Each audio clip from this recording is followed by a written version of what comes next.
All right, here we are again. I had started before and had some technical difficulties, so we're starting again. I am Mr. Justin, and this is the Dominance Academy. Welcome. And if you're watching this on the replay, thank you for tuning in. Appreciate it. So we're talking about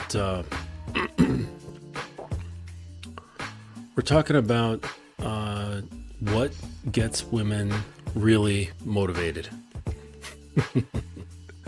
Yeah, what makes them hot? What makes them bothered? I think guys more so just experience the bothered rather than the hot.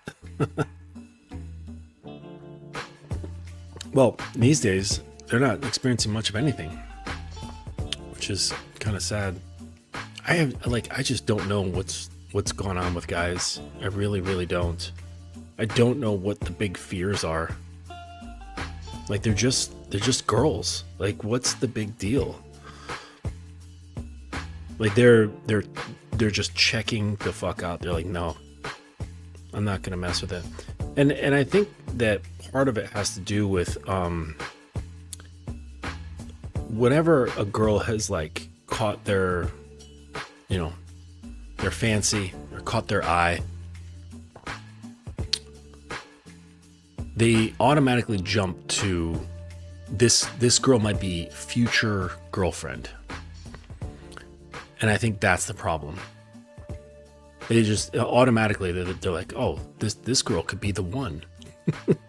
It's like the first chick that he lays his eyes on, and she just like jumps into that position in his head.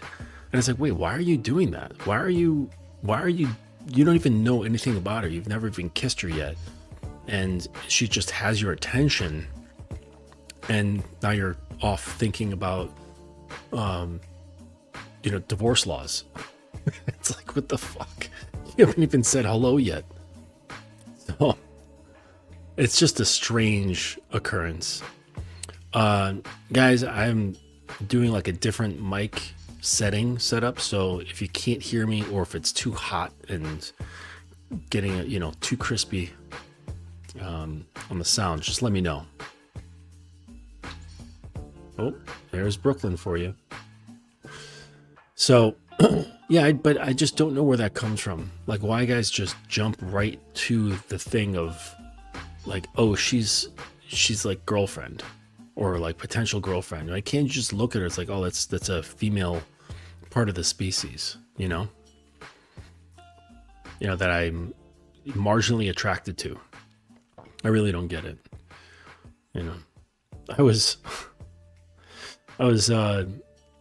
reviewing this. You ever like make a comment on Instagram and then just for like weeks you'll get like responses from what you've said, and it just keeps going and going. And it's just one of this guy. Who the fuck is this guy? Graybeard Actual, and he's, I don't know. He's like an old Andrew Tate type. He's like Andrew Tate when, if he was like in his mid 60s and, I don't know, he's got a lot of red pill rhetoric. And he made this video about,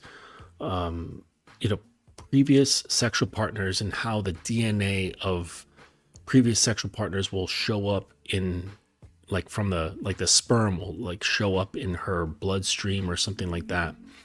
And it's this old thing. It's called telegony and microchimerism. And telegony is a discredited scientific theory that a woman's offspring could inherit traits from a previous sexual partner, not just the biological father. While the concept was considered by some authorities, including Charles Darwin, experiments have disproven it, showing no evidence to support telegony.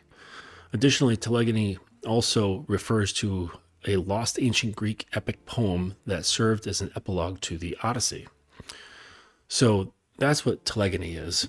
And then microchimerism, look at that, Google's so smart. I just typed in MI and it already guessed what I was thinking.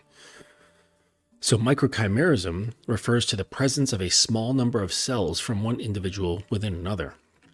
These cells are typically genetically distinct from the host individual and can originate from various sources, including pregnancy, organ transplantation, blood transfusion, twin-to-twin transfusion. And guys are saying like when a woman has sex with a dude without a condom. And they take this as like, oh, this is presence of another man, and it's changed her, and therefore she's never going to be the same, and therefore I don't want her. You know, both with the telegony and the microchimerism. So microchimerism is the presence of a small number of cells from another person, and telegony is the theory that a woman's offspring could inherit traits from previous sexual partner, not the biological father. And telegony goes all the way back, like a long, long fucking time. I think even like prior to Charles Darwin. But it, you know, and this guy, like I just mentioned that, I was like exactly what I said. I was just basically copying what was said about the science, and that it's just not a proven scientific theory. It's been discredited. And the guy just went on and on and on. Like this guy just like made one comment and then he made like 5 responses to that. And I'm like thinking to myself, Jesus Christ, like, you know, and I was like, look, all this stuff is just a cope. That's all it is. So it's basically the guys who are really concerned about this. What's funny is that they're not the ones being chosen. And the guys who are being chosen, they're not worried about shit like fucking telegony and microchimerism, because if it is a thing, they're the ones creating it. Why would they give a shit? Right? The only guys who give a shit about this are the ones who don't have a chance. It's always those guys. The guys with the stats, the guys with the numbers, the guys with the probabilities and all of this stuff and all the equations. You know, like that guy, Home Math. I'm sure plenty of you guys know about him.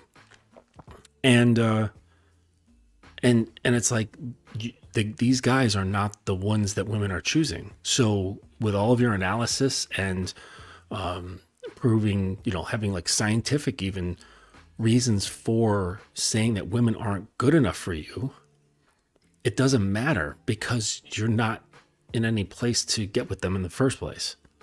So like, what's the fucking point? It's all a cope.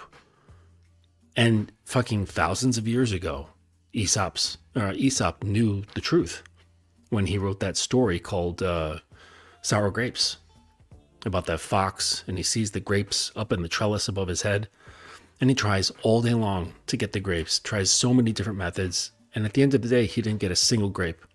And he walks away fucking tired and annoyed, and he says, you know what, I bet the grapes were sour anyways.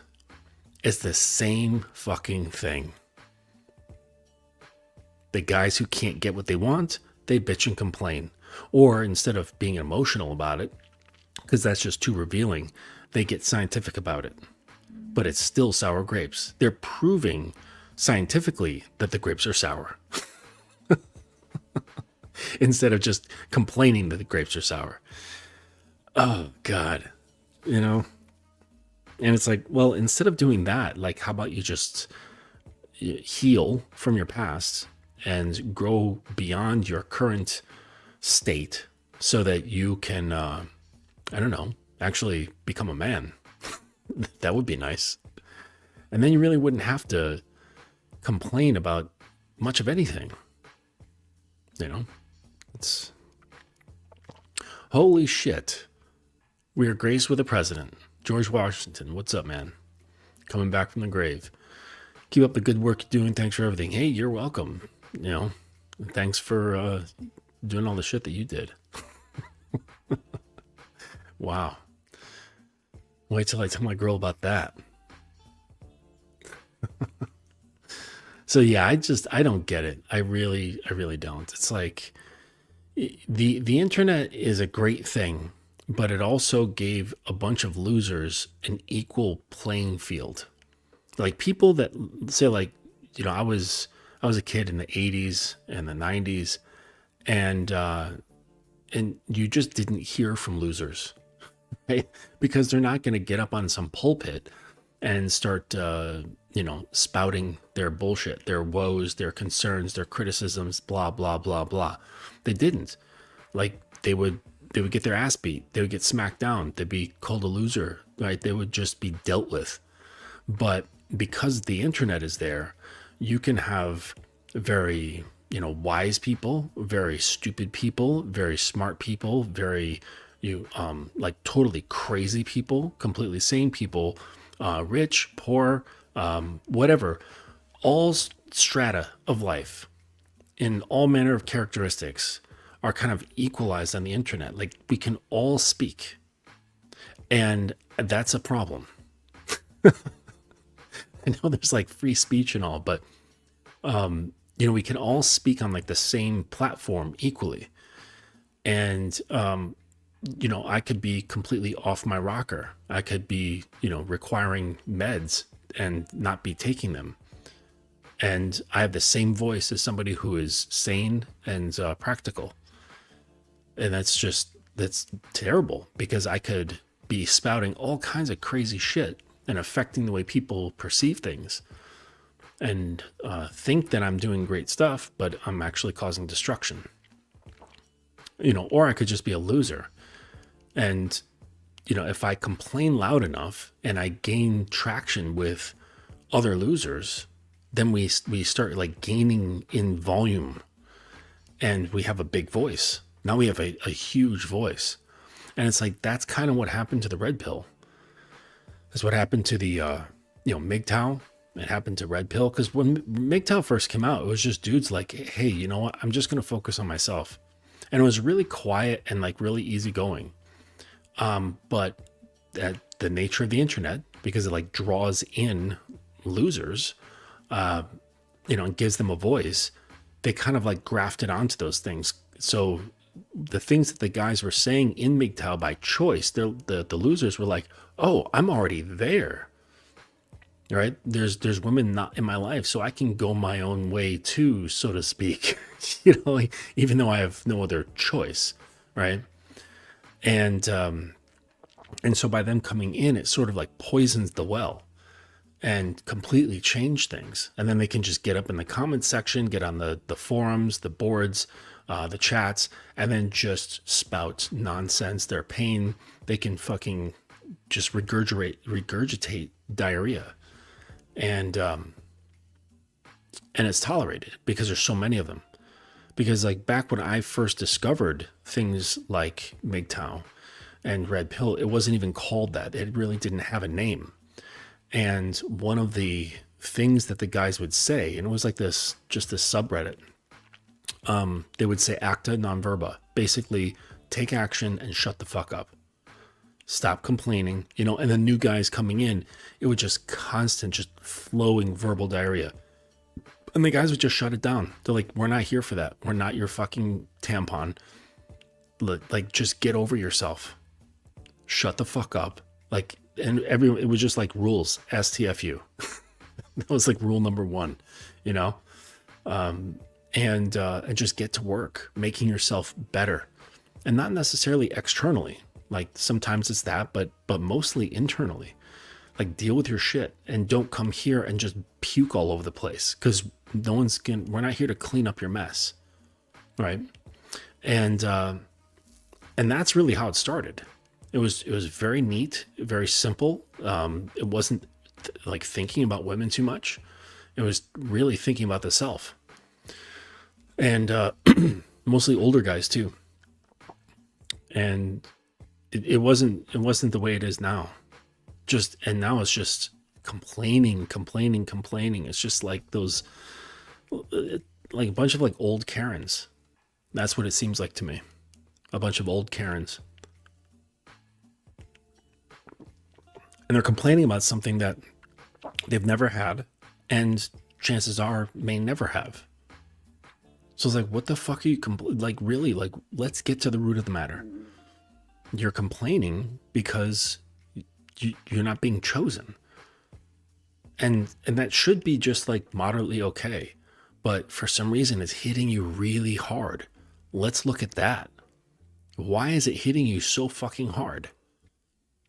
Why does it produce such great sadness in you? Or such anger?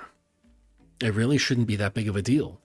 Yet here you are, frustrated to no end, angered down to the marrow of your bones, because some, girls just seemingly don't like you.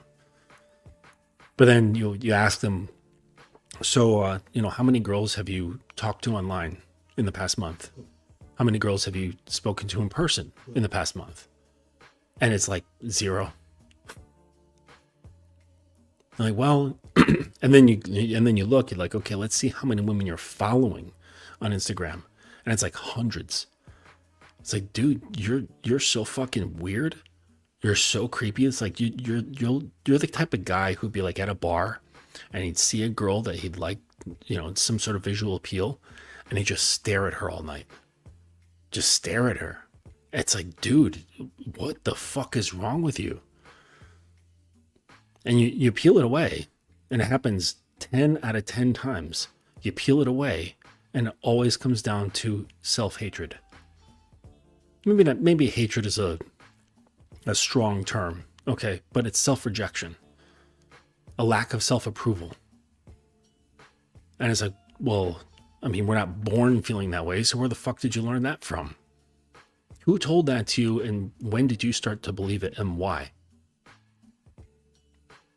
So it's like these guys, they've got layers cascading into their present about what the fuck is going on. Going on with their love lives, and how they relate with women, how they see women, and things of that nature. But it's like, oh, you don't want to go digging. You just want that surface thing. Hey there, kiddo. Good to see you, sweetheart. So, I've got a guy who's like that. He's been with me for a minute. He really has. And he keeps going on these boot camps, right? And he's like those dating boot camps where you go off to a foreign country and you meet up with a bunch of guys. There's, one or a couple of ringleaders who kind of orchestrate the whole thing. And they teach you about, going up to girls and, talking to them and chatting them up, asking them out, getting dates, perhaps meeting up later, making out, having sex at a hotel, who knows? And these guys do this largely without them knowing this, but they're trying to heal themselves. They're trying to really take care of the pain, because they think the pain for them is so real, and they think that if they just get the thing that they think they want, it'll solve the pain. But it never does. Never. Not once. Like, it won't make you not be a loser. It won't make you love yourself. It won't make you respect yourself. You'll just have that temporary thing. And if, she's nice and it just so happens that you guys are attracted to each other or whatever, something can develop. But you're not going to be the guy to really take it into development. You're not going to be able to kind of like skyrocket that and have upward projection, right? Like developing of character, developing of mind, because this is what happens. You get together with somebody and you start merging minds. You start merging your personalities, your characteristics, and that involves your shadow. It involves your fears, your hang-ups, your beliefs, your values, like all that stuff, and your past, your injuries, traumas, perhaps. And these things do come up, and they will bleed into the relationship. And if you don't have a sense of how to handle them, you're going to be handling them from your triggered perspective, not from a healed, grounded perspective. And if, if we go with the notion that men are the leaders, and he's coming at things with a triggered perspective, then everything's going to fall apart. That's it. It's just going to fall apart.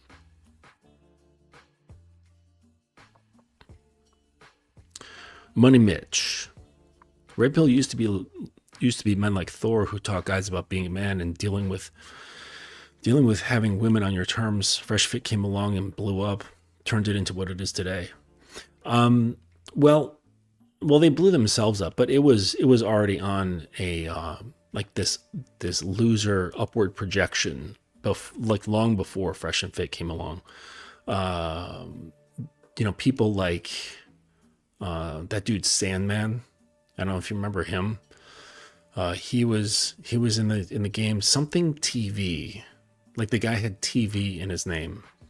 I forget his name, but he was pretty big. Like all these guys who don't show their faces, like fucking cowards, as if they're saying such crazy stuff that like the FBI will come after them. Well, maybe these days they will, but yeah, even those early days, it wasn't even about like dealing with women on your terms.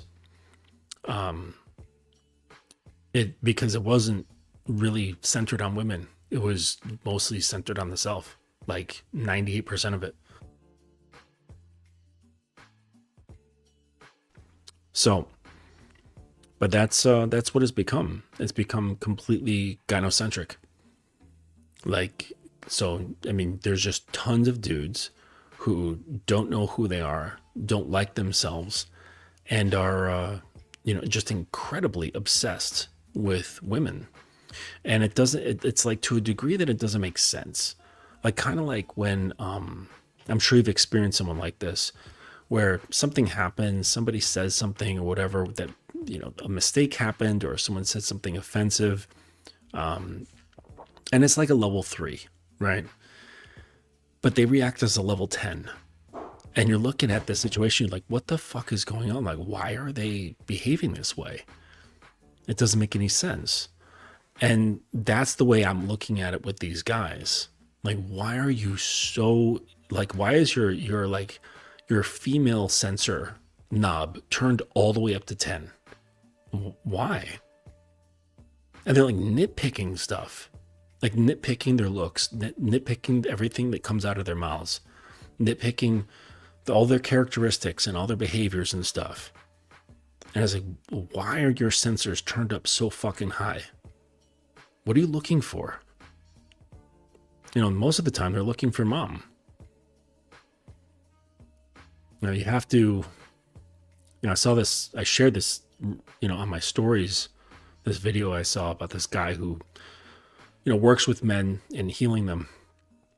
And he's all about like that, the mother wound and stuff like that. And he's like, you can't, you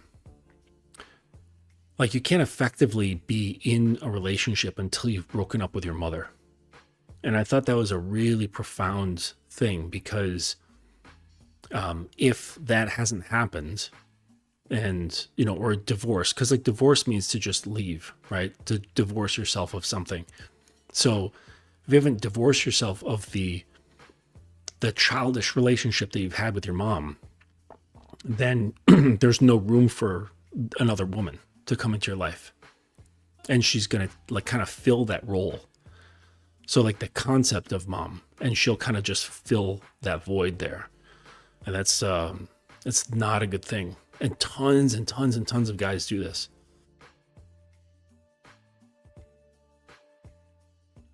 Sorry about that. But while we're on the topic of women, we're going to be talking about something much more fun and about like what gets them going, and not necessarily like what gets them off, because that's not really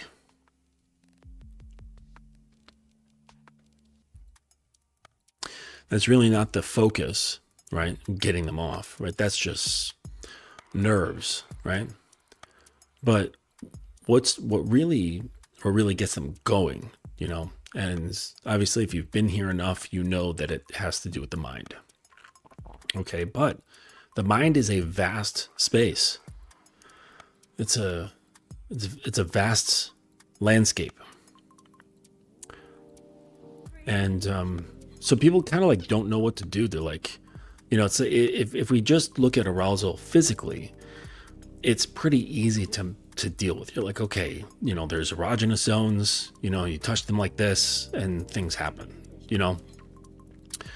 But we keep hearing from me and, plenty of other guys that that's typically not how women's arousal works. Okay. Because arousal is a shift inside that happens before any sort of like nerve endings are stimulated. It happens with guys as well, but it's different and it's not as potent. Okay. So I've got this little article here that I'm going to read that I wrote earlier today, and then we'll get into some discussion about it. So from the Doctrine of the Obedient Flame, chapter 3, verse 9, her hunger begins in the mind. Touch her thoughts and her body will follow. A woman's desire doesn't begin at her skin. It begins in her story.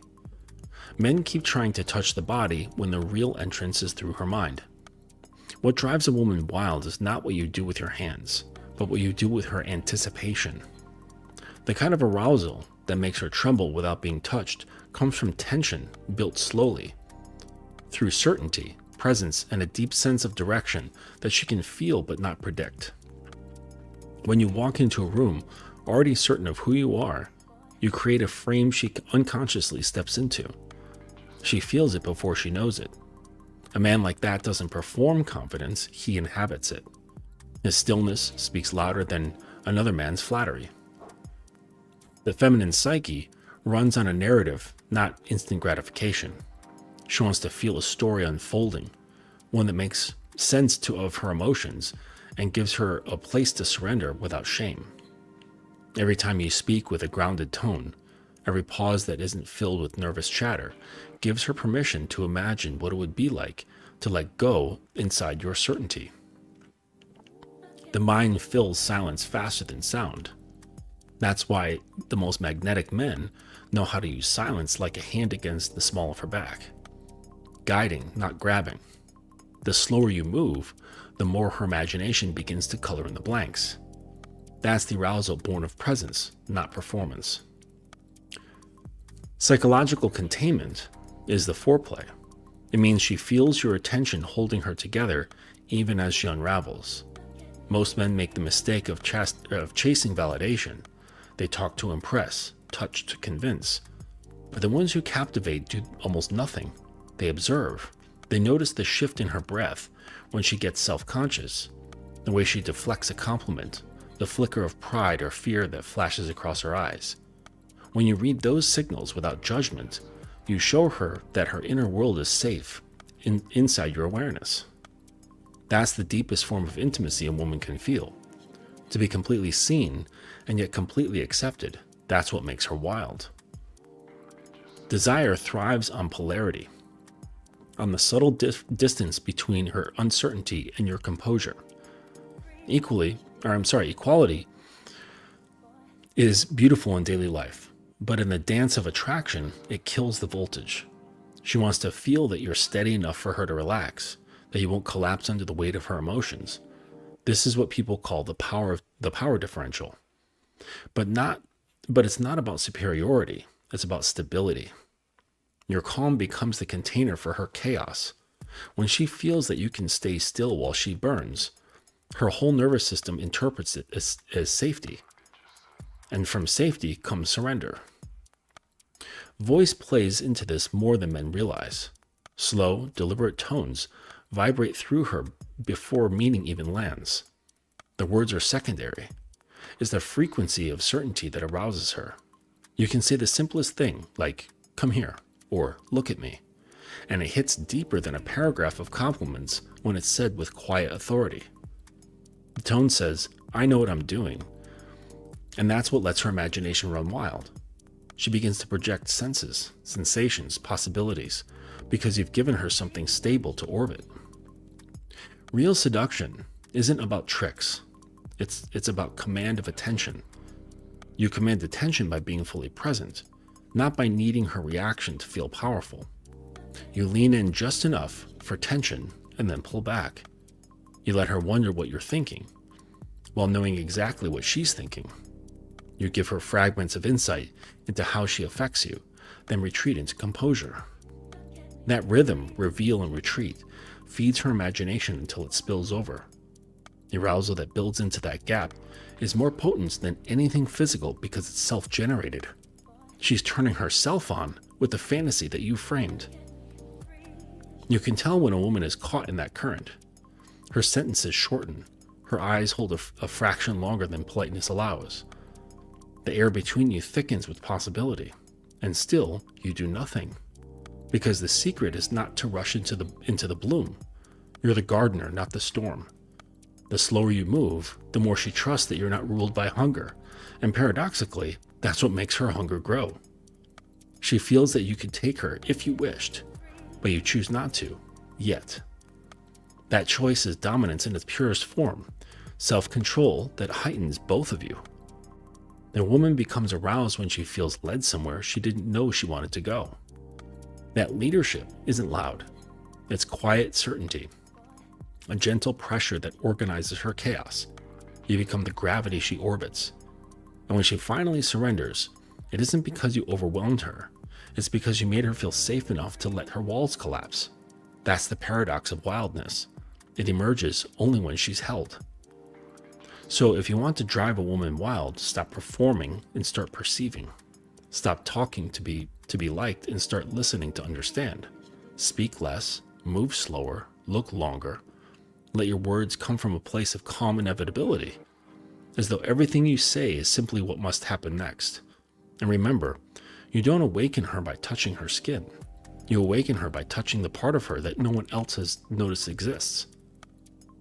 As written in the Iron Litany, he who commands her breath need not raise his voice, for the wildness she hides is only waiting for the calm that can hold it. So that's what I've got here behind what drives women wild. So hopefully you can understand, if you didn't understand something from that, let me know. Whoops, the fuck is that? If you didn't understand any of that, or if you have any questions, let me know. So, but yeah, let me know if you've got any questions. It's not overly complicated, but I know it sounds vague because, a lot of guys are like, well, what do I do? Like, I show up like, what am I supposed to do? Well, think about it. It's like that questioning itself shows that you're looking to the outside for signals of what to do. Like you want to have like this plan, and you can create your plans, but that requires more so not eyeing her to see if you're doing things right? Because what does that do? That turns her into the thermostat. It turns her into the barometer to gauge yourself and say, oh, it's, pressure is building too high, or it's getting too hot or too cold. Like I have to change myself in order to appease her, but not because you want to guide her towards something like deeper within herself. You're trying to avoid rejection. So that's what the whole thing is. Because yes, when you are leading and you're influencing in anything, be it sexually or non, you do have to be perceptive. You have to watch out for like a lot of like micro cues, and because her body will communicate things to you before her mouth does, especially if there's a gag in it. So those things do matter, but the difference is, why do those things matter? So they matter to me because I have my visions, and I need to make sure that she is moving along in the direction that I'd like her to go. Like she's feeling relaxed and safe enough to do whatever I've planned. Okay. Because some things can get really elaborate. Sometimes they can get scary. Sometimes they can get painful. Sometimes it's pleasure beyond one's threshold to withstand, and all sorts of stuff. And so you gotta look for cues. I look for cues, and I suggest you do too, to make sure that your pacing, your intensity, your variety, or whatever, is put together in such a way that she can kind of blend with it nicely. All right. And be pushed, because once she blends it nicely, then she can be pushed beyond her limits. She can meet her limits, and you can push into them. Okay. No matter if it's a physical thing or an emotional thing. But if you're watching her, her responses, for your own safety, to make sure that, I gotta see so I can stay here, so that she's not going to get turned off and push me away, that's the wrong motivation. So that means the things that you're doing are more out of self-preservation and avoidance, and that really shouldn't be your concern at all. But when that's brought into the mix, it alters everything that you do. So it's kind of like, walking down the street is completely plain. It's there's nothing really special about walking down the street. But you take two guys, and one of them is incredibly scared. Let's say he has very high social anxiety and fear. Okay, let's say he just has this irrational fear of getting jumped. All right. It could be just a regular street, regular quiet street, but you have him walk down that street, and he's always going to be checking to see if there's going to be things that will basically confirm his fear for him. And you take a relaxed, confident guy, maybe who's optimistic, has a positive outlook on life, enjoys meeting new people, strangers, and things like that. You put him on that same street, and he's going to think otherwise. He's going to have a totally different experience, and the motivation behind his actions are going to be different. So that's what I'm getting at. So the fear and the self-preservation will alter that walk, right? He's not going to be walking the same. Though you might be looking at it and go, oh, it looks the same, but it's not. And the same is with sex. The same is with any sort of intimate or bedroom activity. That if the guy has that fear, and then I'm saying it's not it's going to be a conscious thing. He's not going to be thinking, oh, geez, I really hope I don't screw up so she doesn't make me leave her apartment, or, leave my apartment, or whatever. It's not a conscious thing. These are thoughts that are in there already before you even meet the girl and before you even start, having sex. So, and that's going to contaminate everything that you do. It's going to prevent you from trying new things. It's going to prevent you from being creative. And this is stuff that I challenge with my guys all the time. And I've got this one dude who, he's really pushing it, and that's good. He's pushing the envelope, and he's really wearing the hat of the alchemist, right, or the wizard. And so there's those 4 archetypes from that old book from, I think, the late 70s, the King, Warrior, Lover, Magician. And I like saying wizard, because whenever I see magician, it makes me think of a stage performer, right? So King, Warrior, Lover, and Magician, or wizard. And when the wizard or the alchemist or the scientist, they're all the same, okay? And basically they have a curiosity for life. They have a curiosity about all sorts of things, and they're not hampered by the emotions. Scientists, they might have their feelings about certain things, but that's not going to stop them from doing an experiment and trying to get to the objective truth. And there's a sense of wonder when it comes to the things around them. And that's what makes them, wizards and scientists and alchemists so amazing. because they say, well, what if I did this? What if I combines these things? What would happen? Okay. And, they're the inventors of the world. And they have an immense amount of curiosity. And so this student of mine, he has really taken on and become much more comfortable than what he was, when we first started. And that curiosity has really grown in him. And he's letting go of that fear of like, oh, what if she doesn't like it, with his girlfriend. Like he has to learn to, he has been learning to trust himself so that he can do the things that he's dreaming up. And also when there's that fear, it prevents you from dreaming. Like it'll jump right in front of that dream from coming out as an idea even, and saying like, no, like we can't do that. Right. And it can be just simple stuff. It doesn't have to be something crazy and elaborate, but if it pushes up against the fear of rejection, no matter what it is, it's going to be rejected. So that, because that's putting a risk into like wanting to be safe. So, but he's not doing that. He's been putting pressure on that part of himself and saying, no, we're trying this. And if she doesn't like it, if she gets upset, or if I fuck up, I'll deal with it.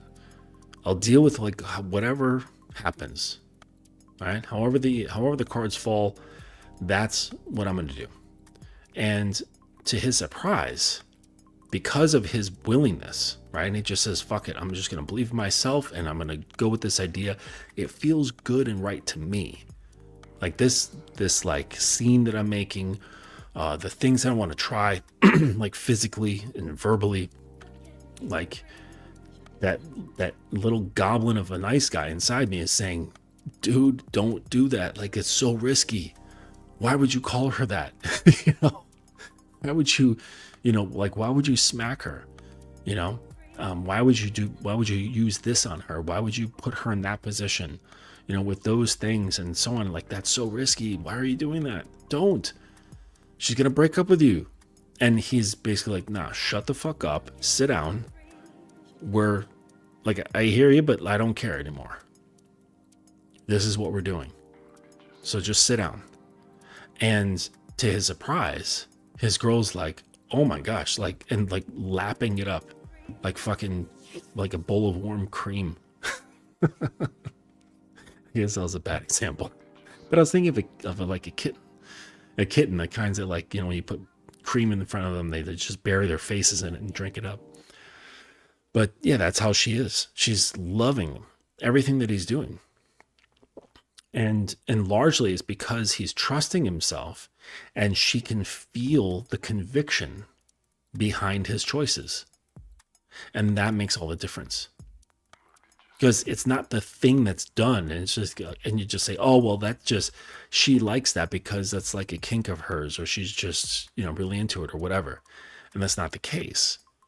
It's because if he were to do the same exact things and say the same exact things, okay, because I've been teaching him how to use, good girl, bad girl sort of talk, using degradation and praise, sometimes mixing them, which is really powerful. He's been experimenting with this and just saying, fuck it. I'm just going to, if she doesn't like it, she gets offended, I'll deal with it. And so the more he's kind of brought in that faith and just letting go of doubt, the more she sinks into that frame, the more, because it's becoming more solid and believable. Okay. And it's not like he's trying to trick her with anything or trick himself. He's just choosing a certain way of looking at himself and looking at things and saying, this is what I'm doing. No more doubt. Fuck that. And the lack of doubt, it comes off. It comes off in tone. It comes off in pacing, in the pacing of your speech. Usually someone who's nervous, they're going to not speak very well. They're gonna speak quickly. They might stutter. They might stumble over their words, and versus somebody who's relaxed and confident, they don't do that. They speak slower. They don't stumble over their words. They're not stuttering. They're not second guessing what's going to come out of their mouth. And when a woman feels that, they can like part of them like relaxes. Okay. And then you can kind of like take over that territory and keep going. And then that relaxes. And then you take over that territory. And then she relaxes deeper.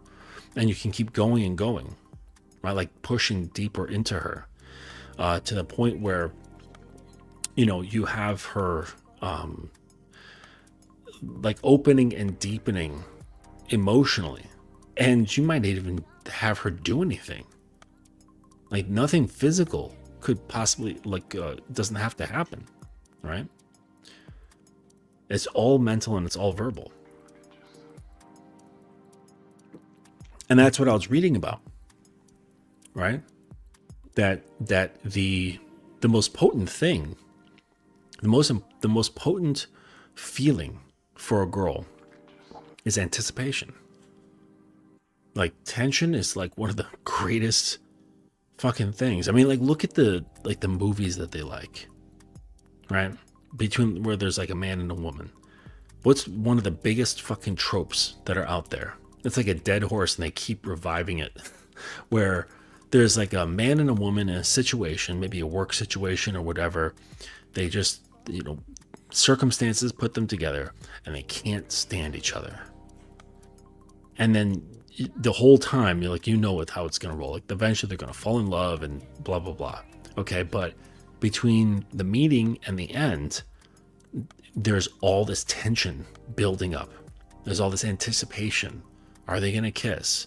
Like what's going to happen? This, that, you know, and like the writers, they fuck with the, you know, with your anticipation, making you think it's about to happen. And then like, boom, something situationally gets in the way and you're like, oh man. And then like, you know, just more and more tension gets built.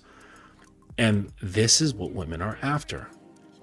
Like I said, at the beginning of that writing, or was it? A woman's desire doesn't begin in her skin. It begins in her story.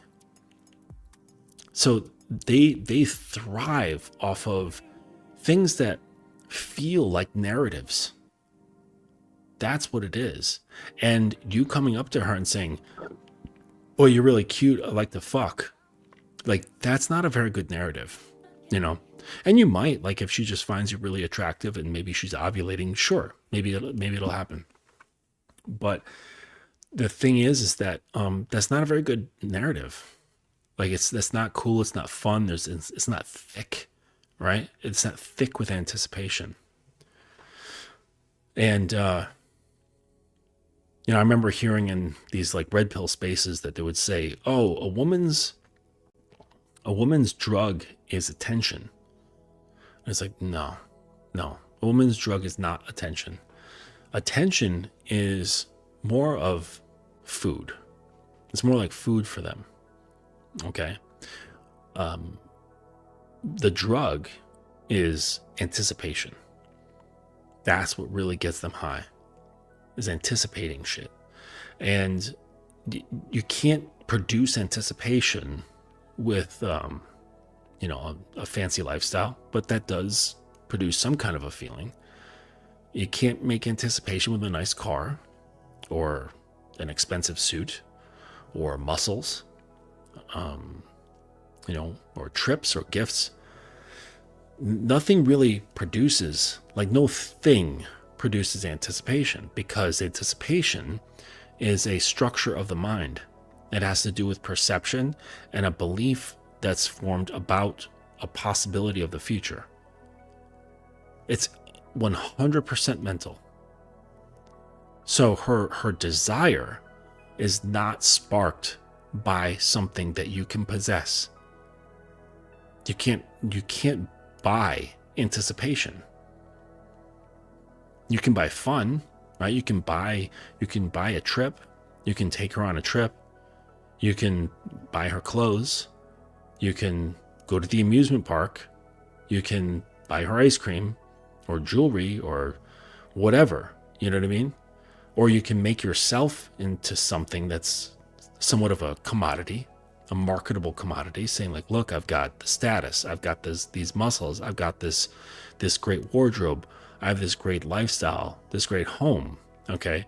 And those things do produce a feeling, but they're surface level feelings. They're not emotions. They're feelings. They're fleeting. Right. And surely you can, I guess, get some traction with feelings. But the thing is that they're not penetrative. Feelings don't go deep. Emotions go deep. So if you're doing things that only spark feelings, then you're only going to have feeling effects.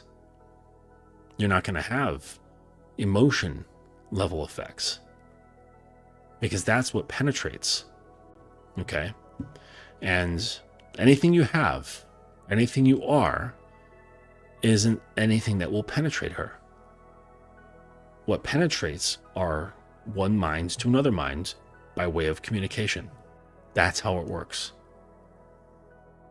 And you're not going to be able to do it if you have self-doubt. You're not going to be able to do it if you hate women. You're not going to be able to do it if you're jealous of women. You're not going to be able to do it if you're scared of women, or scared of yourself, or rejecting yourself, or lying to yourself. You're not going to be able to do any of this shit. Right? If you want to be able to penetrate, you have to be firm. Right? Things that penetrate other things have a certain amount of density. They have a certain amount of firmness, like an arrow or a knife or a spike. Right? These things penetrate. All right? And so you can't have a weak spine. And that doesn't mean proving you don't have a weak spine by getting angry at shit. Okay? Beating your chest, getting into arguments. This is not the way. You can't do it that way. So really it comes from development of the self, development of the mind, and making your sense of self more dense. And I know that sounds esoteric. I get it. Yeah, it's a little esoteric. But you do that by removing doubt. And you don't remove doubt by adding in new beliefs, right? So like calling yourself the shit or saying I'm him like 1,000 times a day, that's not going to take away the doubt. Like that's kind of like having an old decrepit home and putting up new, aluminum or plastic siding on it. Like that doesn't really change the home. It changes the home, but it doesn't really change the home. Like if you've got rotted wooden slats on the outside of the home, you need to remove those first, not just cover them. It takes some work. You got to get in there and remove the old rotted wood. You might have to do something to the layers underneath. You might have to put in some insulation or a sealant or whatever. And then you put on the siding, But by that point, the siding doesn't do much, a bit of waterproofing and mostly aesthetics. So it's like, but so many guys, they put all their attention on the siding, thinking that will solve their problem, that will get them what they want. And that's just what social media has taught you, because you have a social media brain, because that's where you put a lot of your attention. So it starts forming your thoughts. It's forming your perceptions, forming your beliefs. And mostly non-directly. Because it's not like people have accounts on there, on social media, and they're like, this is how you should be thinking. This is how you should be seeing the world. It's done in a more subtle way. Okay? And, this is why I tell guys that they need to protect their mind. Because it allows you to think for yourself. It's like doom scrolling is one of the probably worse addiction than heroin. Because heroin's an object, it's a thing that can actually be dealt with. And, there's like detox programs for it and shit. Like there's no like psychological detox program for social media addiction. Mainly because they don't call it an addiction. They're just like, oh yeah, I like social media a lot, so I use it a lot. It's like, no man, your brain's all fucked up. This other guy of mine, young dude, and he's like that. I mean, he's fucked up for other reasons, but it's like the whole thing around him is preserving the girl. Preserving. It's like, well, if I am like this, like, can I still like keep her? Or is she gonna leave? And I'm like, I can't promise you that. I said when we first started working together that you have to be all right with losing the girl. That's the number one thing. And this is a trait that you need to carry with you forever. Like, you have to get to a point where a woman's presence or lack of presence feels exactly the same. Like, of course, you're going to be perceiving things differently, but the feeling of her presence and the feeling of her non-presence should be no different. That's when you know you're grounded. That's when you know you're balanced. And it can't be through apathy. It can't be through, pseudo hardened stoicism. It can only be through relaxation. Relaxing your grip. And, the grip of fear, the grip of possession, and all that stuff. It just really is a matter of, reaching in, right? Because the reason why you have all those things, like I said, you're not born with it. You learned. Like when people have all these like weird attachment things, and this kid, he has it bad, like really bad, like attachment stuff. And we haven't gotten into his, relationship with his mom, but I guarantee there's some fucked up shit going on there. Like you can't have a fucked up past and think that it's not going to affect the way you interact with other people. And you can't mask it with a great job and nice clothes. It's just not going to work. It isn't going to work at all. It's not going to create principles in you. I mean, sometimes it does. I've heard the story of like, you've got terrible upbringing and terrible family life. 2 boys, and one boy becomes an alcoholic as an adult, and then the boy grows up to be really successful because he's like, I never want to live like that shit ever again. So I'm going to work hard and, heal myself so that I can live peacefully and prosper. Like that's really that's the goal. Live peacefully and prosper.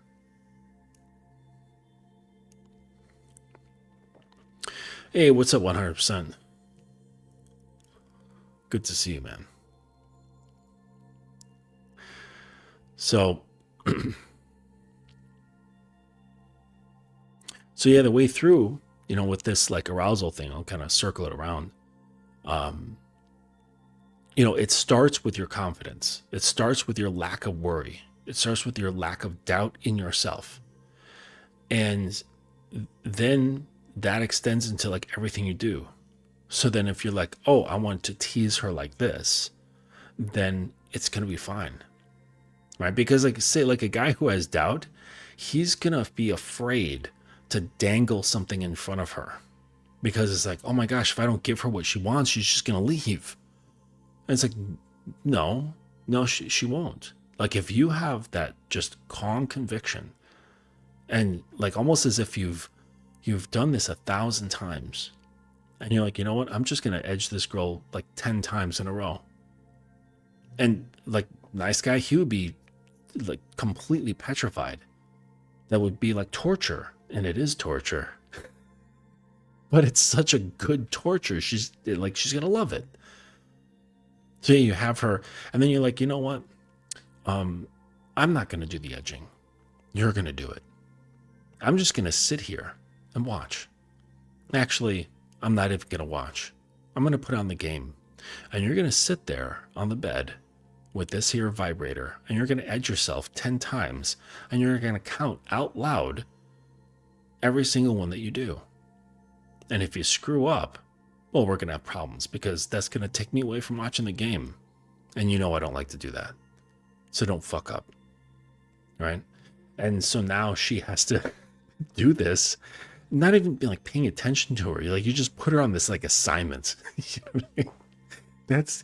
You're going to come back to that bed with a giant soaking wet spot. You know, she's going to be so ready for something more intense to happen, or more anticipation, you know, and you can drive the anticipation almost indefinitely. Okay. There's always breaking points, you know, because we're humans, we have thresholds for things. And this is part of picking up on those micro cues, right? Where you can sense her frustration building. And maybe if she's like very submissive, she's not going to outwardly express this towards you, okay? But it will show up in her body. And so this is like part of being sensitive and like being able to pick up on these cues. But yeah, you can do something like that, you know? You could have her do the same thing, but you have it like, oh, I wanted you to like masturbate for me, but you're going to use my dick instead. Right? So instead of like a dildo or a vibrator, and not even going inside her, just rubbing, and say, look, you're going to use my dick. So she has to like get herself off with your dick and prolong penetration, you know, making her beg for it, begging to get fucked. And then you're like, no, do it again. Don't complain, or it's never going to happen. You're just going to sit here and just diddle yourself with the head of my dick. And that's it. That's all you're going to get. So don't complain. Be a good girl. You know? It's just like, yes, daddy. So, but like, you see like the joy that I get from this sort of thing. Like, you have to kind of like allow yourself to bring out like the spirit of playfulness and seeing the whole thing through a lens of having fun, and through the lens of, you know, how can I push this? You know, how can I twist the dial that says pressure on it? How can I increase the pressure here? And there's so many ways you can increase pressure. You know, obviously there's physical ways of increasing pressure. So like, what would that be? That would be, say, restraining her. Okay. Just simple things like just putting her hands, you know, tied to the bedposts, and her ankles to, you know, longer ropes that are attached to the legs of the bed. So now she's like spread eagle. Okay. That's physical pressure, but it can also be in something that's a little bit more compromising. All right. Like, being hogtied. Right. So that's where like, ankles are brought together, hands are brought together behind their back, and then the ankles and the wrists are brought together. So she's kind of bent like a letter U, and that can be very physically compromising. It's a lot of tension is in that. Okay, it can cause a lot of tension in the lower back muscles, especially. So, and then maybe you can just incorporate her hair if she has long enough hair. You can tie the rope into her hair. You know, maybe she braids it like the girl in the picture here, and then you send the rope through the braid and wrap it around, and so it doesn't slide out of the hair. And then that gets tied to the wrists and ankle area, right? So now her head is being yanked back on top of her back being, you know, curled into a bridge. And then it's like, all right, well, then what do you do there? Increase the physical pressure, tickle her. She's going to be thinking, oh no, he's going to whip me. Or, oh no, he's going to use some like sexual toy on me. Nope. You're getting tickled. You're going to get tickled to the point of you getting like angry or complaining or crying or pissing yourself. right? And I'm going to tease you the whole way, like building up to that level. You know what I mean? And you can talk to her the whole time. Maybe talk to her like she's really bad, really naughty, or talk to her like she's really good, right? Which would be like strangely contradictory, like praising her for being such a good girl while you're like torturing her with tickling, you know? It's like if you're having fears in your head and you're having concerns about whether she's going to like this or that, or, which she might, okay, but that's not the point, whether she likes something or not. It's that you have the fear of this going in, and that's what greatly changes your behavior. Like, it's perfectly fine if you like hog tie her and she's like, this really hurts, okay? Or I feel really emotionally uncomfortable in this position. Can you get me out? And that's totally fine, right? Because if you're grounded, you're like, oh yeah, sure. Like, okay, whatever, and you just move it into something else, maintaining the frame, keeping her in like your headspace. Okay. But, you're just modifying what you do. All right. And, which is what your dialogue is good for. So it's not the point of concern is not whether she likes the thing or not. We all have the right to like things and not like things. So it doesn't mean that if you have this 100% conviction and faith in yourself, that she's going to go along with everything you like, everything you want to do. Okay. She has the right to say no to anything. Okay. But she's less likely though. She's far less likely if you have that trust in yourself, if she can't smell doubt, right? Because if she smells doubt, then it's like, oh, he might hurt me. He might neglect me. He might do something that's, like she doesn't know. Okay. Again, that's the anticipation, but bad anticipation, where there's like this fear of the unknown, and that becomes anxiety producing because she's sensing like that you're not quite certain about the outcome either. But if you have this whole air about you, like, I got this, like I had this before we even started, that's the kind of relaxed conviction that you should have. And she'll pick up on it and go, oh, okay, like, even though I don't know what's happening or what's going to happen, I get this feeling like he does. And that settles me. That calms my nerves a bit. Okay. And, you can show her that you have this kind of control through your command in the bedroom, through your command of her anxiety, through your command of her tension. Okay. So like, and this kind of goes into like mind fucking. All right. So like a classic basic mind fuck. Let's say, the sexual scenario is very sensual. Okay. A lot of slow, deep touching, just everything just very sensual. Okay. It's not kinky. It's not, anything like that.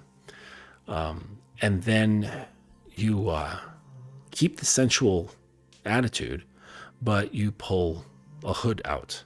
Okay. And by hood, I mean like the BDSM type hoods, where it's like more of like a form-fitting mask. Sometimes there's a mouth opening, sometimes there's not. Typically there's no eye openings, and maybe there's like a couple holes where the nostrils would be. All right. Maybe there's holes around the mouth area, or one big hole, or no hole at all.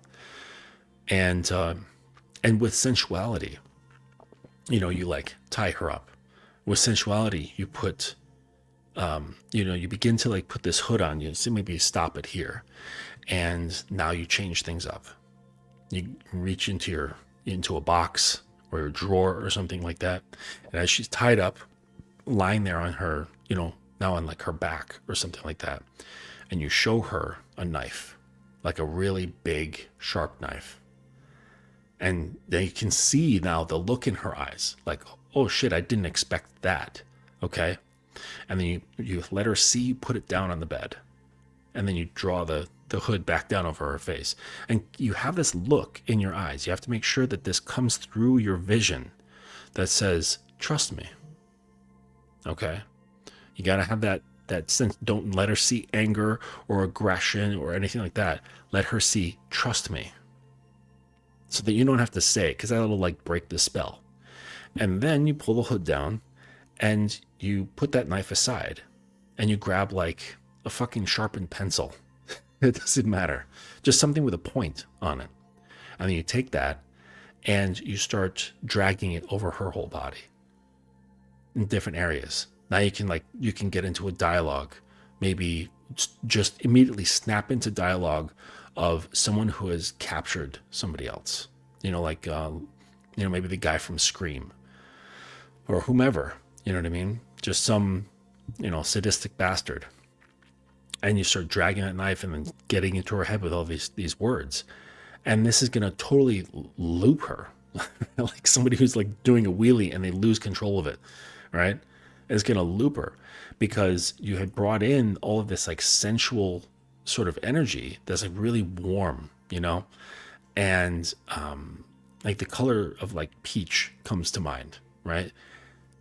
And so it's like that. And then you shift that warm peach color into like a stark red, and so things become sharper, like they transition into a much sharper environment overall. The feeling is sharper. Her mind, there's, and then physically you're like teasing her with the notion that you have this big fucking sharp Bowie knife, like fucking Crocodile Dundee shit, dragging its sharp edge along her skin, but you're not at all. It's a fucking pencil, or even just like a metal butter knife so she can feel like the cold metal or something like that. Or maybe you can like, clink it on something so she can hear it, like maybe a wristwatch or a ring, all right? So she can hear the metal going on, further intensifying this.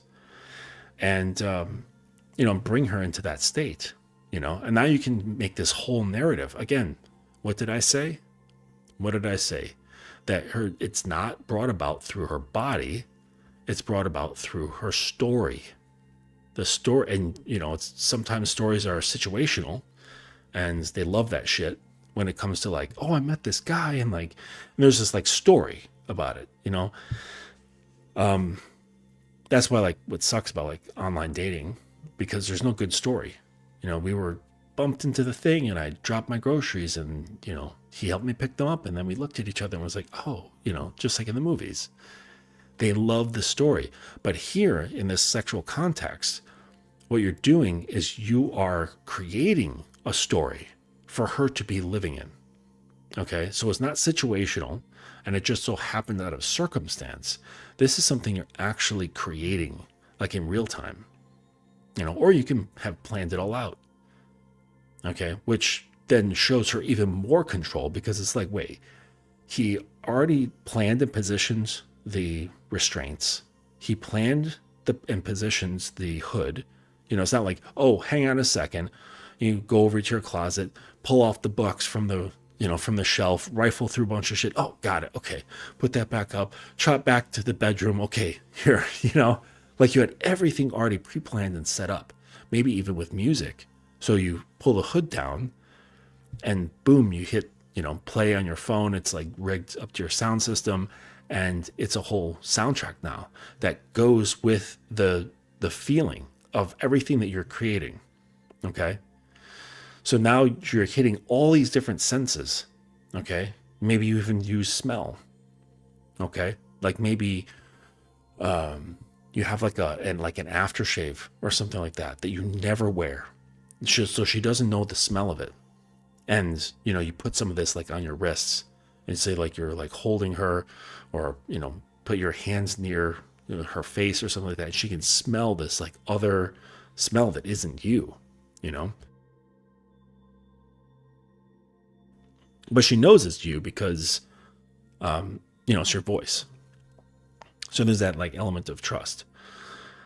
And so this can be dragged into, all different emotional realms, and you can push these into, many different places.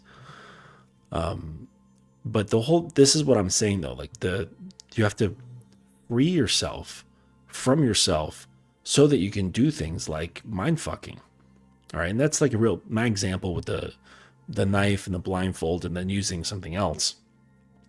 That's a real like classic example, but there's so many ways that you can produce mind fucks that are some are subtle and some are very intense, and everywhere in between.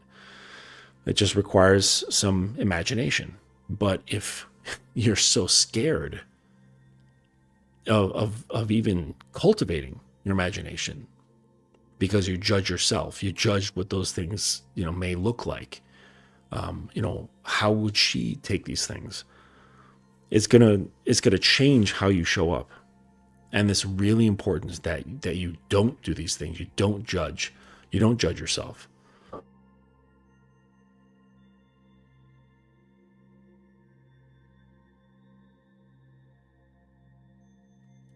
Man, with my job, I basically talk all day between making content for you guys for purchase on my website and client calls, that by the time I do, show at night, my voice is totally shot. Anyways, and speaking of which, I've got 2 new files available on my website. Let me just pull that up. 2 new files in the tutorials section. And that is understanding and killing the nice guy and setting boundaries, rules, and commanding. So the killing the nice guy is pretty simple, but the setting boundaries, rules, and commanding, it dives into the core of masculine leadership, about how a man's structure becomes the container for trust, respect, and attraction. And this video unpacks why boundaries are not walls, but guidance systems, how personal rules translate in inner values into visible authority, and why command isn't about dominance, but grounded clarity. You'll learn how to stop over-explaining, hold your frame under pressure, and speak from presence instead of apology. And it's a blueprint for men who want to be felt, not just heard, and who understands that power begins where permission ends. So, and then with all of the audios, you get a copy of my guidebook on how to be a good dom. It's a nicely put together PDF. So, and also if you want to learn more about mind games and sadism, I have a module in there called The Power of Mind Games and Sadism. And as well as if you want to push more into the narrative, there's one in there called The Power of Erotic Storytelling. So if you want to learn more about this stuff and you want to get into the details more, then I would say check that out. Check out those modules and put it to practice. Yeah. So there's the tutorials. I put that in the chat for you guys. What's up, Russ? Good to see you, man. Yeah, there's a lot of examples about how you can do that, but really it's taking the moment, right? And it's like, yeah, to be like a good, like a guy with like a strong dominant masculine presence, you do have to be present, but not 100%. And like, that's the trick. And this is why I tell my guys, you have to kind of position yourself and remind yourself to be like 12 inches back and 12 inches up. So you're not completely cut or like separated from the present. You're not, but you're also not in it. Okay. You're not right in it. You're sort of detached so that you can see better, think better, plan better, and act better. And it prevents you from getting too emotionally wrapped into what's happening, right? Because that's going to prevent you from making good decisions, big and small. Okay, whether it's in the bedroom and you want to do this or that, or larger decisions having to do with, say, the woman or something else happening in your life. Right? It's really hard to make decisions when you've got emotions involved. Any emotion, whether it's worry, anger, fear, or joy, like anything, that it'll contaminate, what you want to do, or what you should do, what your higher self knows what to do, your principal self knows what to do. Okay. You should be honest about something, but your fear prevents you from being honest, from just acting through principle. Right? It's just your fear. So the emotion just gets in the way. So it's important to kind of have that slight detachment so that you can operate and kind of like have some elbow room to move the levers, And this, when you first are doing this, like my guys, they feel that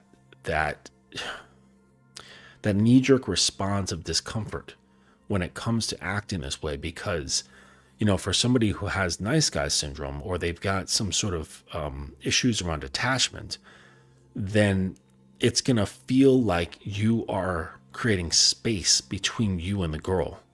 And you're creating physical space sometimes, you're creating emotional space, you're creating psychological space.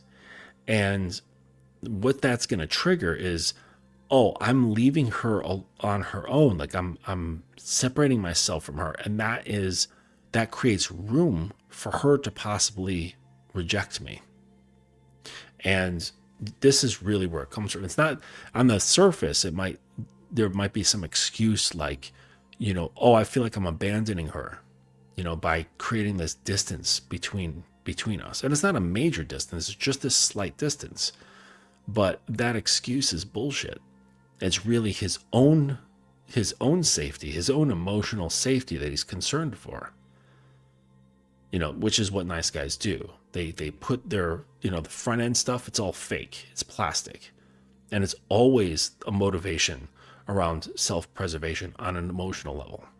And that's what it's all about for them. So, but this is good, because I asked guys, like, when they start thinking and behaving in this way, I said, listen to what feelings come up. And it's really important, and come back to me. Does it feel uncomfortable? If it does, good. That's your old self, that old goblin in there that wants to, keep things at the status quo, where things feel safe, even though you're standing in like a pool of shit, but you're like so used to it. You're like, like at least I know what this is.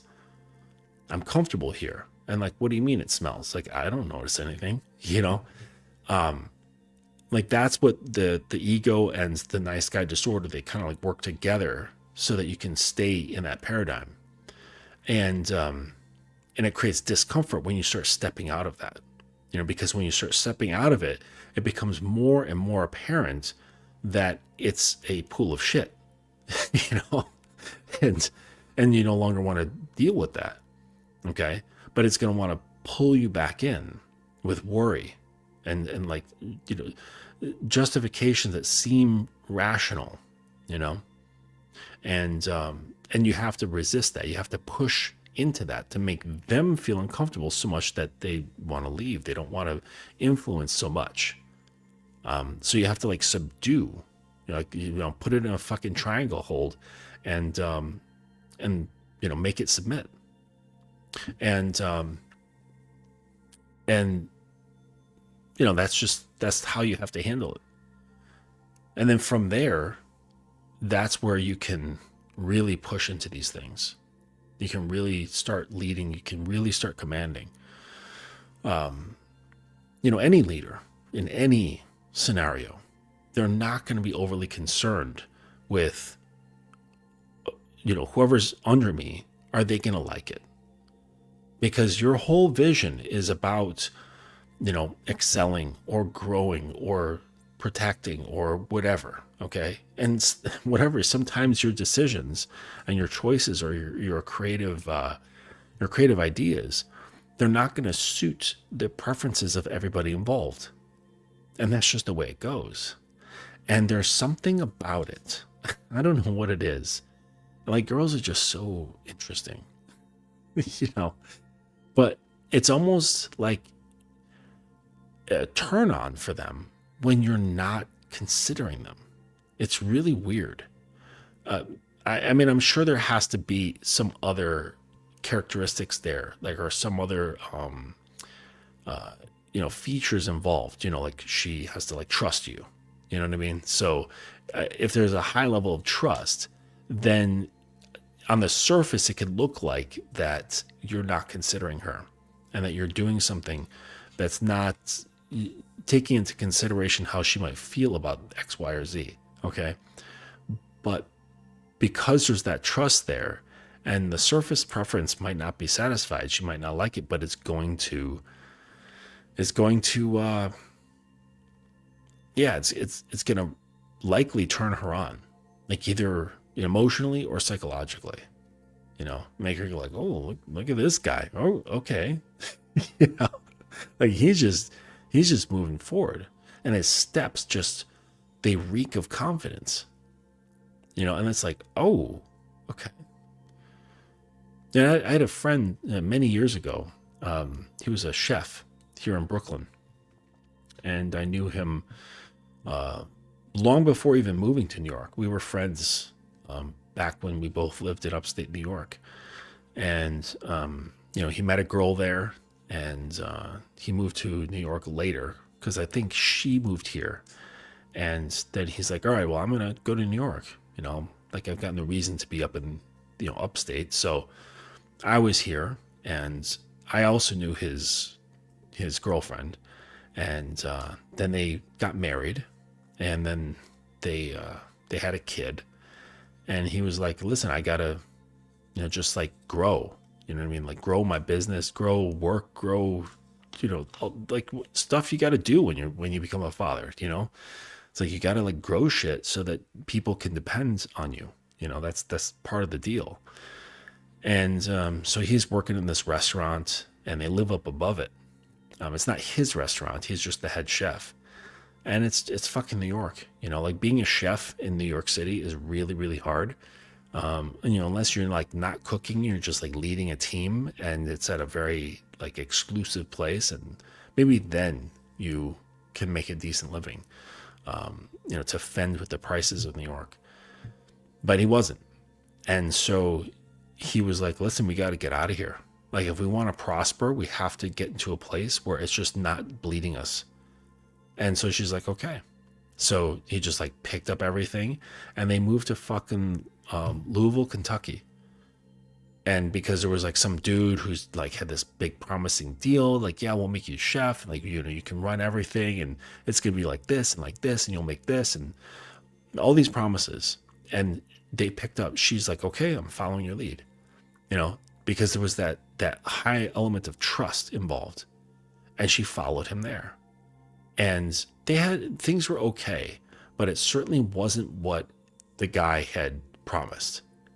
And so they moved again, and not because life was hard, but because of the principle behind these things, and the idea that he was promised something that wasn't delivered. And now he's like, well, that was part of the whole reason for me to come out here. It's not like I'm dying to live in Louisville, Kentucky, and Louisville's a fine place. It's not bad at all, but it's just not what he was after. And so they were there for a couple of years, and then they moved again and back to the East Coast. And then they moved like way north. And by that time they had 2 kids, and he's like, you know what? I'm taking out a loan, and I'm starting my own restaurant. And it's a small place, right? She runs it with him. She does the front end. He does, the menu, and they kind of work on the pairings together. And they, where did they move? To like Provincetown. If you don't know where Provincetown is, like, how, I think it's Massachusetts, where it has like this hook of land, and it just kind of curls around at the end of Massachusetts. And it's like way on the end, like way on the end of that hook. and this tiny peninsula, and it gets frigid in the wintertime, but in the summer it's amazing. It's beautiful there. And basically it's like run by, but well, not run by, but the vast majority of the people there are like gay guys with like a lot of fucking money. And they just buy art and like drink expensive coffee and hang out and sail boats and shit like that, you know? So he opened a restaurant there. Very smart. You know what I mean? He's like, I'm going to go where there's snowboarding, because he likes to snowboard. And I'm going to go where there's like a lot of wealthy people and tourists that are also wealthy, because it's expensive here. You know, sort of like Hamptons type shit. So he did that, and now they got 4 kids. But the whole point of the story was that he believed in himself so much that it was easy for her to believe in him.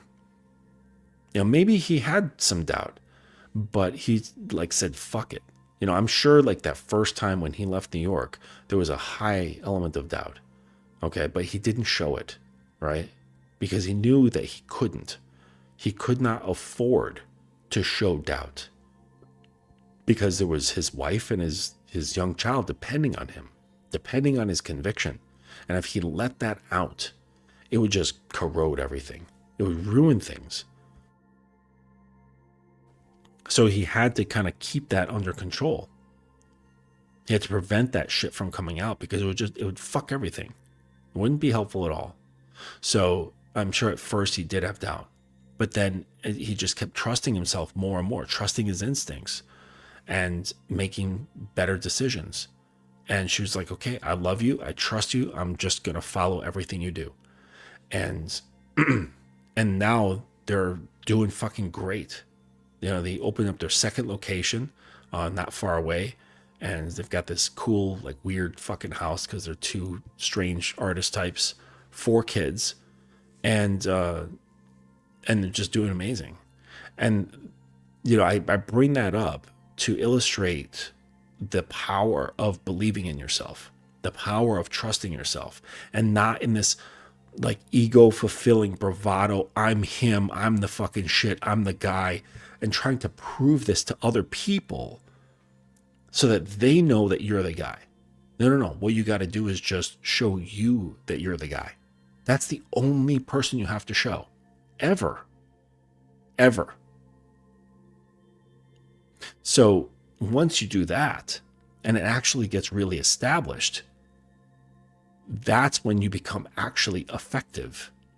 That's when people can look at you and go, I get this sensation, like he really, like he's grounded, like he can actually have traction under the earth beneath his feet, or on the earth beneath his feet.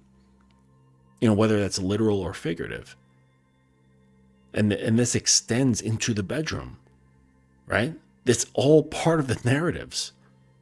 And this is what drives women's interest, curiosity, arousal, right? Their anticipation. Okay, because I'm sure at some point when, you know, say like when they were going to P-Town, right? That's what they call it, Provincetown. He had that conviction, but to her, it was a big unknown. She'd never been there before. She was some girl from Chicago, you know?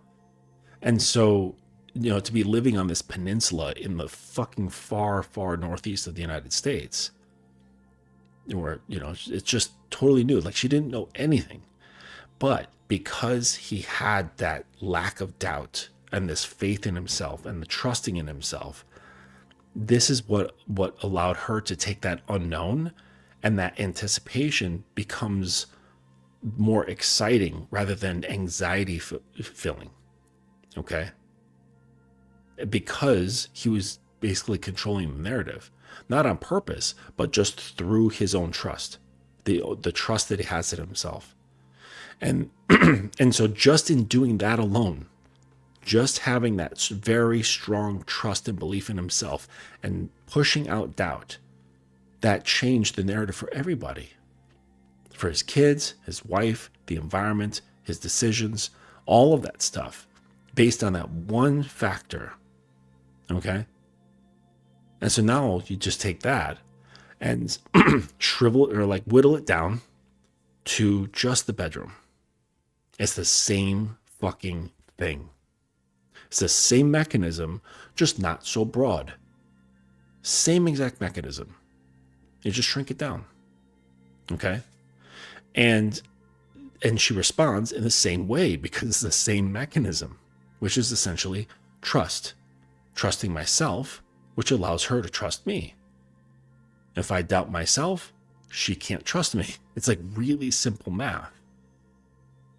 And, you know, guys who don't trust themselves, they work too hard. They work too hard in trying to get the things that they want. They work too hard in the bedroom to try to be impressive because he's trying to convince her that he's trustworthy or that he knows what he's doing, so that it kind of makes up for the fact that he doesn't know what he's doing and that he doesn't trust himself, which inevitably will just turn to ruin. It's not likely that she's going to like fall into his presence, okay? Not likely. At least not long term, for sure.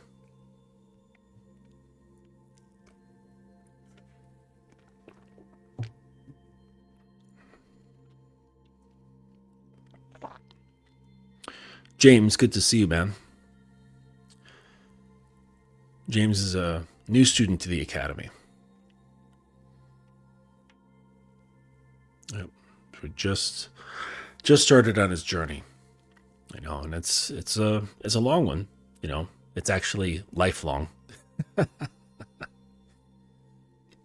And you never get to say I've arrived. You can say I've arrived here while also realizing there's other arrival points ahead, and it extends off into infinity. You know, and that should be inspiring, right? Because there's always something new to learn and new space to grow. That's, you know, we can't look at things as daunting.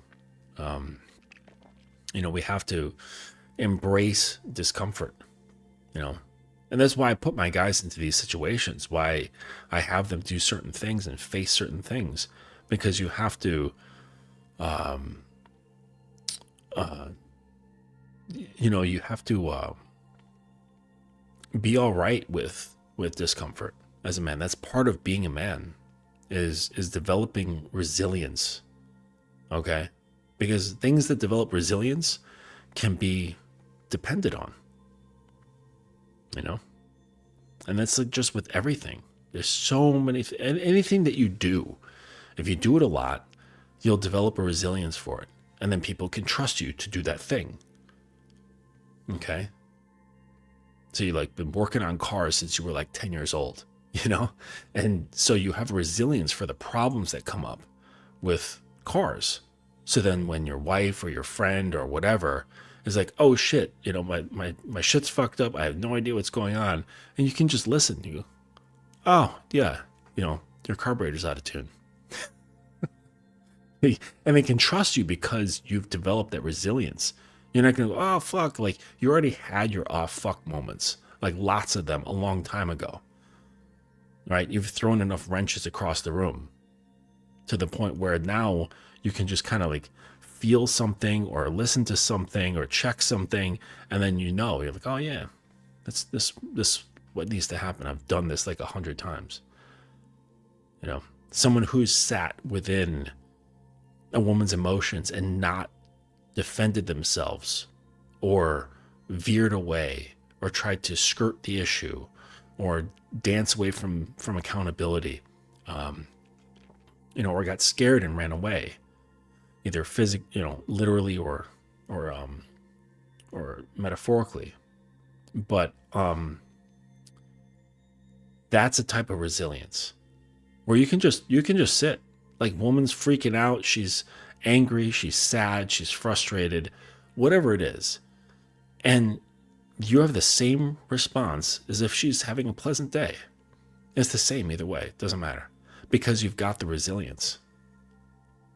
You know, like a hardened callus can't tell the difference between it holding, something rough or something soft. Right? You've got hard calluses in your hand. The callus can't tell the difference between like a piece of wood and silk. Like the callus is it's hardened. It has a resilience that it can hold either one. It doesn't matter. It don't matter. So and that's the kind of resilience that you need to lead your relationships, to lead in the bedroom, to lead your own life, right? To lead your internal world, right? And it can only come about through experiencing the things again and again and again and again, and not running away, not making excuses, not blaming anything, right? And not getting too much in your emotions. Well, over time, you will. At first, you're easily going to get into your emotions. But that's what lets you know that it's actually working, that you're not getting pulled in so easily. And you're just like, all right, whatever. This is just part of it. It's not a big deal. Oh boy, like, okay, the girl's upset today. Okay, and, it's just like, or whatever you're working on, something, project, personal thing, you're working on your truck, whatever, I don't know. But you've built up the resilience that a problem in that situation, it just rolls off your back. Or what did they say? Like, rolls off you like water off a duck's back. Because ducks have like oil in their feathers, so water never accumulates on them. So that's the way you got to be. And this just intrinsically makes her relax. That's what it produces, the relaxation that she needs. Oh my gosh. I don't think you guys, like, for as much as guys study women, they really don't understand them.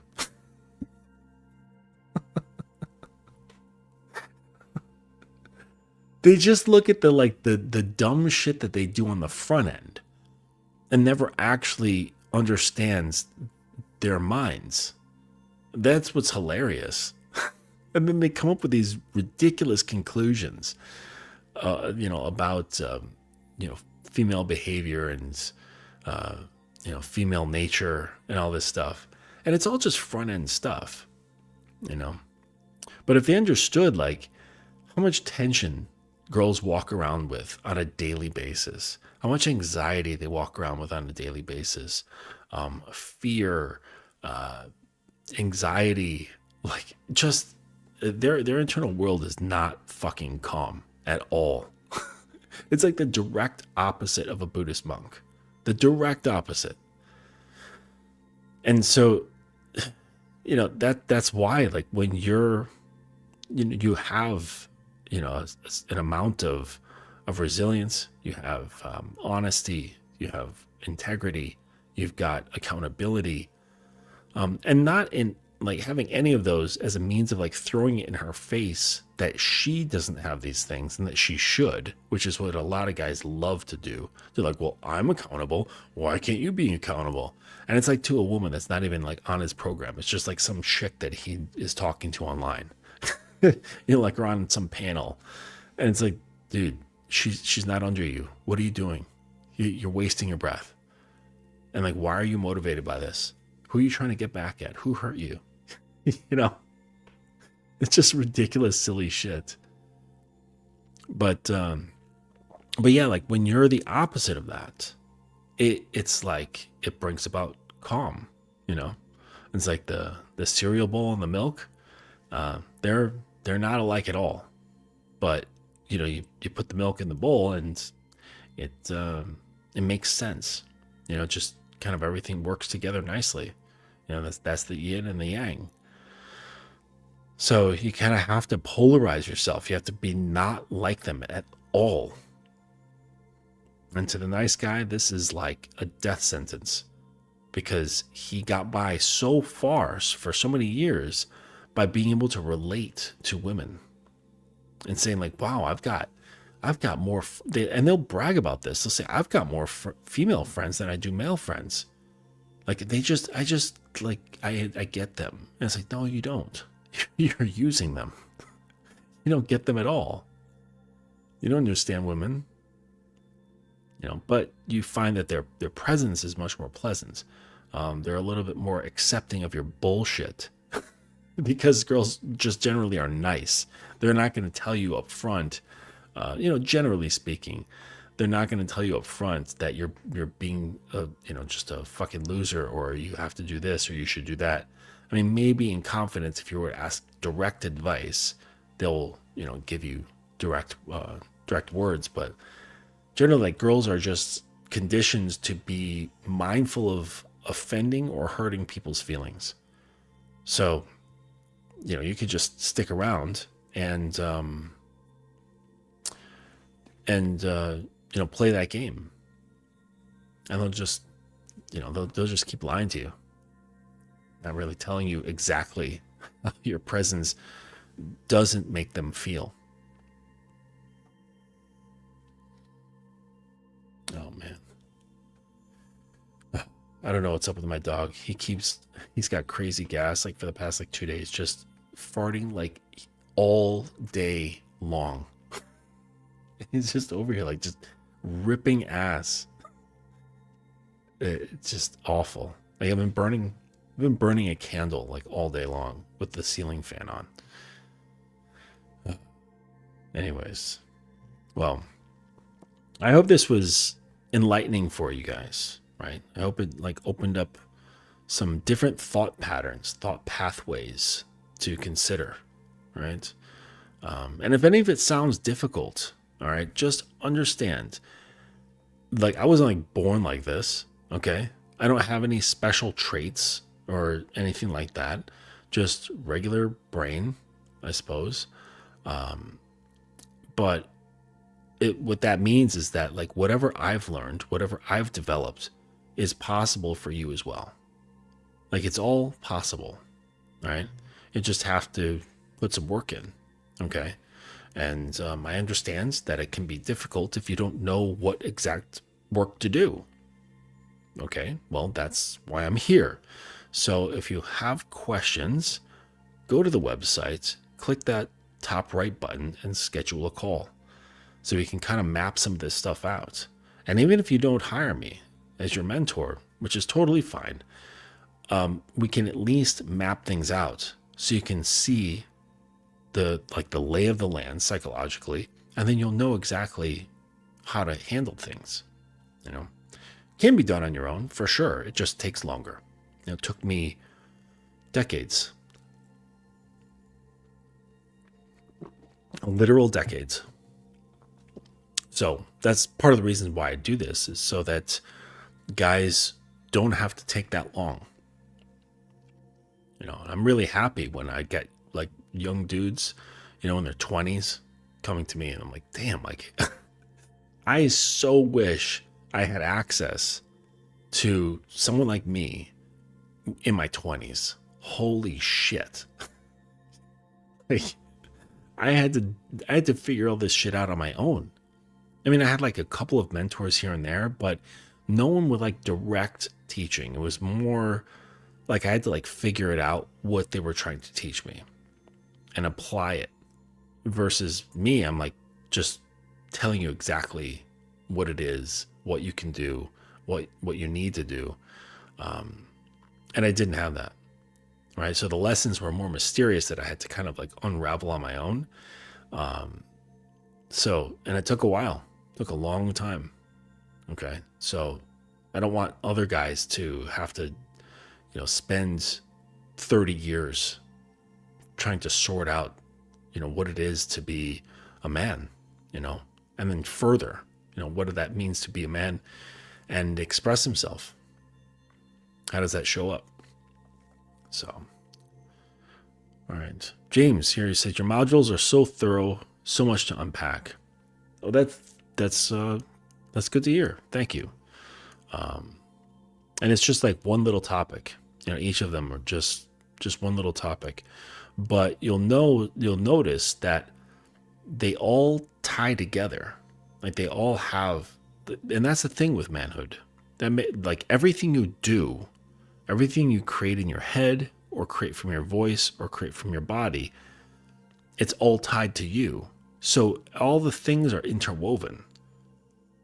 And, that's, you can't kind of like, that's why taking things like one domino falling at a time, it doesn't work that way. Like guys will say like, okay, I will work on this thing first. Like I'll work on my wardrobe first, and then I'll work on my mouthpiece, and then I'll work on my mindset, and then I'll work on this thing. And then and it's like, no. You kind of have to be sitting like in a circle, like in the middle of a circle with like all the things around you that you need to attend to.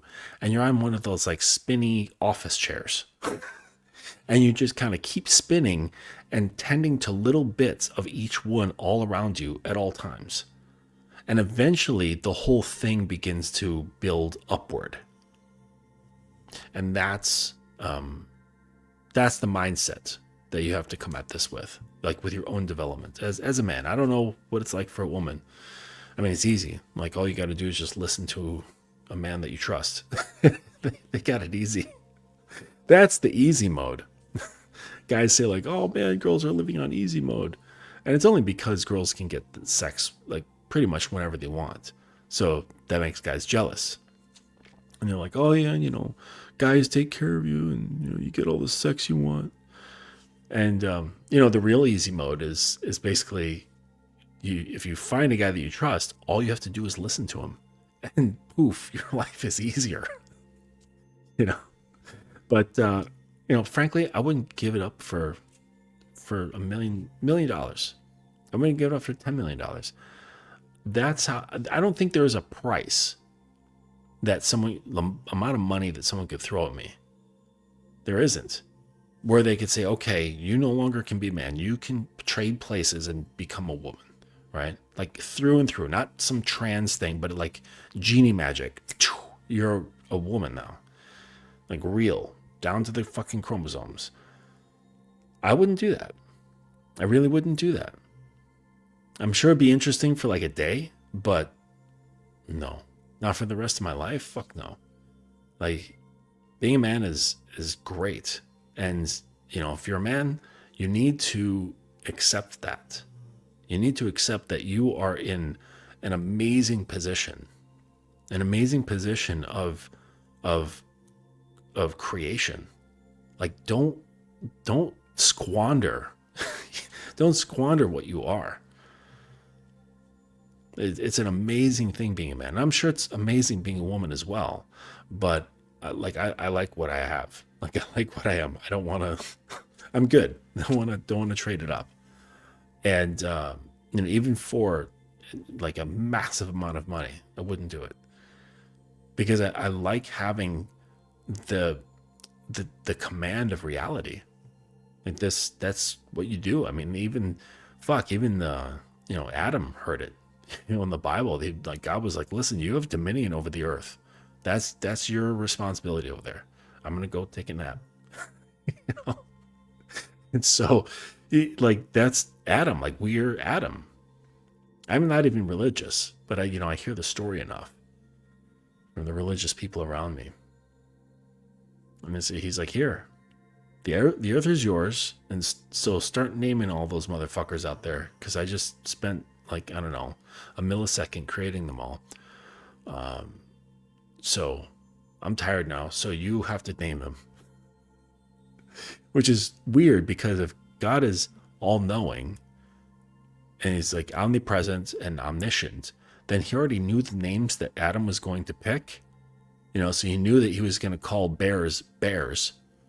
So like he basically just put him on like some stupid errand that already was solved.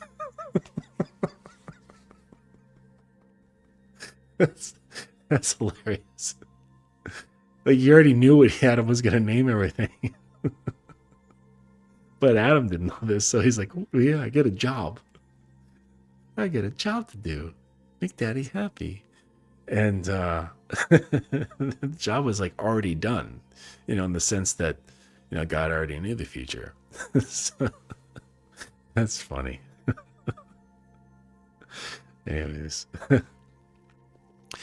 Reminds me of like that opening scene in The Simpsons, where it shows like Marge and she's driving the car, and then Maggie's in the back, and she's got the little kitty fake steering wheel, and she's like beep beep, and in her head she's driving. It's like that.